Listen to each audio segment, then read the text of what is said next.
안녕하세요. 피부과 전문의 진우정입니다. 최근 결혼 준비하는 예비 신랑, 신부님들 많아지셨죠? 특히 예랑이 분들은 예신분들에 비해 정보가 다양하지 않아서 준비하시는 데 어려움이 있으셨을 텐데요. 오늘은 예비 신랑님들의 본식 D-Day, 기간별 시술에 대해 자세히 설명드리겠습니다. 본식 3개월 전에 추천드리고 싶은 시술은 리프팅 레이저와 지루 각화증, 평평사마귀 제거 등 비교적 강한 색소 시술입니다. 리프팅 레이저 중에 울세라는 고강도 초음파 열이 근막층을 자극해 수축하게 하고 피하지방층의 위축을 유도합니다. 30대 이상 남성분들의 경우 두툼해지고 처진 턱살이 부각되는 경우가 많아 고민이신 분들에게 아주 좋은 시술로 추천드리는 시술입니다. 써마지는 고주파 열로 진피층 내에 있는 콜라겐을 수축시키고 생성을 유도해 피부를 더 탄력적으로 만들어주는 시술입니다.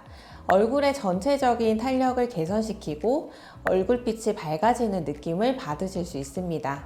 이 두 시술 모두 한 달 후부터 서서히 좋아지기 시작해서 3개월 후쯤 가장 효과가 좋아서 본식 날짜에 맞춰 시술하시는 것을 추천드립니다. 흔히 알고 계시는 색소 시술은 종류에 따라 치료 기간이 수개월에서 1년 이상 소요가 되기도 하는데요. 지루 각화증, 평평사마귀 등 표면을 깎아내서 치료하는 피부 질환의 경우 비교적 단기간에 시술이 가능합니다. 하지만 재생 테이프를 1에서 2주 붙여야 되고 테이프를 제거 후에도 약해진 피부가 붉어지거나 색소 침착이 생길 가능성이 있습니다. 때문에 한두 달 정도는 가벼운 색소 치료가 필요할 수 있어서 조금 여유 있게 색소 치료를 하시는 것을 권유드립니다. 보톡스 시술은 많이 들어보셨을 텐데요. 주로 이마, 미간, 눈가, DAO, 자갈턱, 사각턱의 근육에 보톡스 약물을 주입해서 주름을 개선시키거나 비대해진 근육을 축소시키는 시술입니다.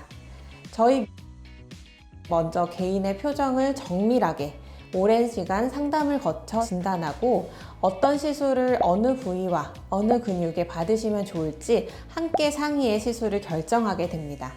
환자분의 개개인별 맞춤형 디자인을 바탕으로 보톡스 시술을 1회 받으시고 이후 2에서 4주 뒤 2차 시술을 받게 됩니다. 처음 시술을 받으신 후 그 경과를 바탕으로 최대한 자연스러운 효과를 얻고 부작용을 최소화하여 시술하고 있습니다. 본식 한 달 전에는 비교적 효과가 빠르게 나타나는 스킨보톡스, 리쥬란과 같은 스킨 부스터를 추천드립니다.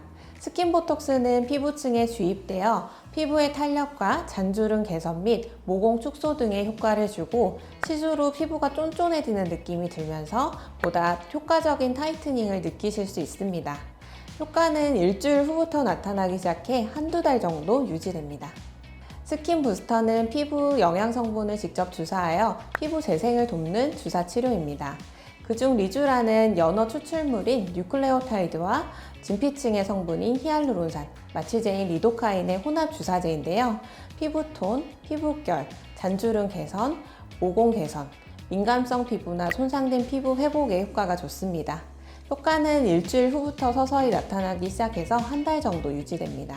앞서 말씀드린 시술은 주사 시술이라 적어도 3일에서 일주일 정도는 주사 자국이나 엠보신 자국이 보일 수 있어 한 달 전쯤 시술하시는 것을 추천드립니다. 평소 피부 관리가 어려우신 분들은 본식 2에서 3주 전에 피부 시술차 내원하시기도 하시는데요. 시술의 효과가 늦게 나타나거나 부작용이 있는 시술들은 권해드리지 않습니다. 피부를 진정시킬 수 있는 레이저들을 주로 시술하게 되는데요. 초음파 장비인 LDM, 레비나스, 플라즈마 장비인 트랜스킨, 고주파 장비인 코레즈 등 환자분들의 피부 타입에 따라 맞춤 시술이 가능하니 늦었다고 생각하지 마시고 내원해 주시면 되겠습니다. 결혼식 당일까지 예비 신랑님들이 어떤 시술을 받으면 좋을지 안내드렸는데요. 본식을 앞두고 늦게 피부과를 찾으시는 경우가 많아 안타까운 마음에 이 영상을 찍게 되었습니다. 결혼식 당일 빛나는 피부를 위해 고민하지 마시고 상담받아 보세요. 이상 피부과 전문의 진우정이었습니다. 감사합니다.